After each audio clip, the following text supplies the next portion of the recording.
MovieWeb.com. Time up.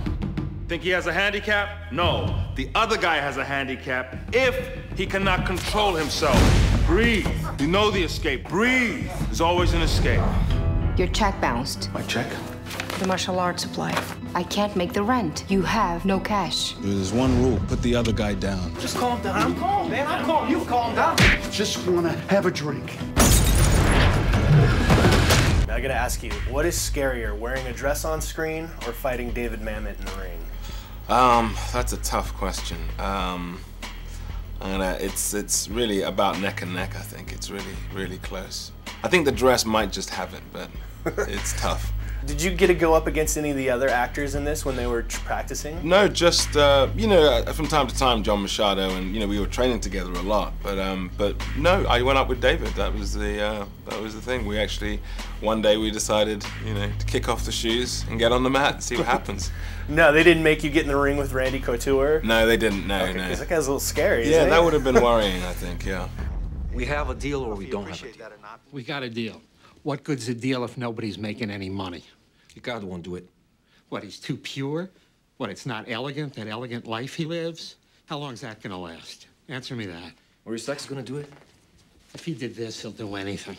The gold and ivory studded belt is worth $250,000. It was presented to Takeru Morisaki by the Emperor of Japan. Is he on the level? It's worth $250,000. He's going to give it to Ricardo if he loses. It's publicity. It's publicity. It's something to tell the papers. It's a story. I am a samurai. Should this gaijin defeat me, I will surrender my belt. Now, your character, is he just not down with the samurai code? He's a businessman. He does what it takes to get his business done in the best way possible. Now, why do you think he doesn't like his brother-in-law so much? It's not that he doesn't respect him. He thinks he doesn't do enough for his sister. He thinks he just doesn't think the guys, he thinks the guys is a kind of like too slow in terms of, you know, keeping up with the family and, you know, that kind of stuff. But basically, he's not against his brother-in-law. He just like completely, just doesn't understand the guy. He's like, why you don't just keep your business moving? Especially because he's such a businessman. He's all about business. You tell me how we can run your academy without money. You tell me that so I can do it and not disturb you in your purity. How am I gonna run my business all the time you need me, all the time all of my money is going to yours? There are some things I don't understand. My father made money, my brothers make money, and you are somehow too pure. You're too pure to compete. It weakens the fighter. That's right. Because a competition is not a fight. That's correct. And what about the fighter's family, Mike? What do they eat while he's being so pure? Now, are you down with the samurai code?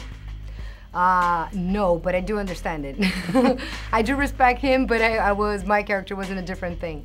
Well, I mean, if you were faced with that in real life, do you think that's something you could live with if you were with somebody that was under this code? Do you think you'd Definitely. I think it's something that the character believes, and I think if someone really believes in something, that's noble, so I think it's good.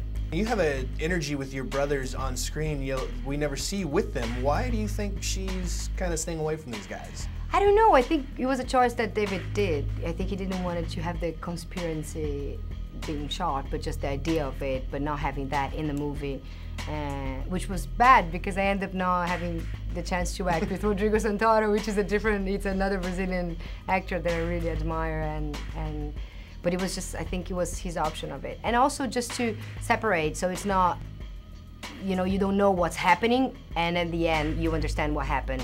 I think just to have the mystery of it, it was a choice of, you know, his script. Why do you think it's taken Hollywood so long to jump on the mixed martial arts bandwagon?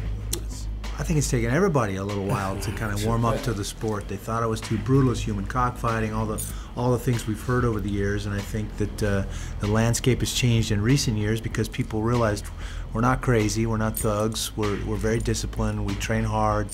Like Ray says, it's a lifestyle. You know, most of us are educated, this is what we choose to do, and this is how we test ourselves. And I think once they realize that, they get it. Well, you have to understand that the same thing with boxing. When boxing first came out, you know, they've talked about bullshit boxing for the last 50 years, especially in the 80s when I was fighting. Talking about boxing, just what he said. It's I looked at it as the noble art. But you know, it's two guys trying to hurt each other, maim each other, or knock each other unconscious. This is unconscionable. How can you put up with this? This is terrible. And so it's progressed now till we have the mixed martial arts, which again, it's a different type of fight, but it's a very disciplined type. But people are gonna always, you know, people who are against any combat sport are gonna look to take away from it. What I like about this script is it shows a lifestyle. It's a story. It's not just a lot of fights going on. It's about a guy who lives a disciplined life. He came from a certain type of, you know, combative style. He lives a certain way, and at the end he's forced to fight. But again, out of honor, they respect him, and they don't, you know, like you said at the end. It's not like it's not a 9 guys. It's not an all-out warfare with everybody jumping in the ring. It's a certain way it ended. I thought, man, that's something. I liked it. I thought it was very honorable. You take the knife. He's Chet, I'm you. You take the knife and... Oh, well, what we have here is a wise guy.